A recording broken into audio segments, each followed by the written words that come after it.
Natapos na ang mga natenggang infrastructure projects sa Dagupan at Iloilo. Bahagi pa rin niya ng reforma ng DPWH matapos lumutang ang flood control scandal. Ang detalye sa Agenda Weekend Report ni Micah Razon. Tila nakaingana na maluwag ang nag-post ng viral video na ito kung saan tinapos na ng DPWH ang nakatenggang proyekto sa Dagupan at Iloilo. Ayon kay Sec. Vince Dizon, tila naging kultura na sa DPWH ang pagbibinbin ng mga sinisimulan nitong proyekto. The problem is, matagal nang ganito, you have to understand. The culture has been like this for so long. Diba? So, it's important for the head of agency to really go down and say, hey, we have to do a better job.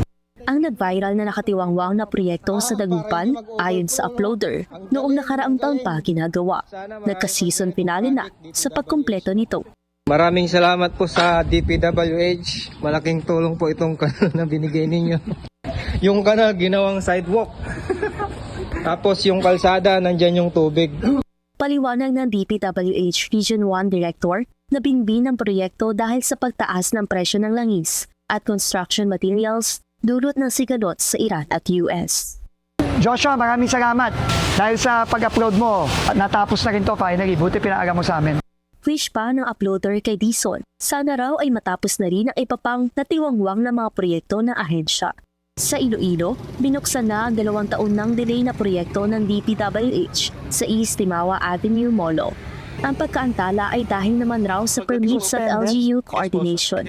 We have to work together. Tama na yung dati na hindi kayo nakikipag-usap sa mayor. Hindi pwede yun. Sabi pa ni Dizon, mahalaga ang physical inspection para mapabilis ang pagsasagawa ng mga proyekto.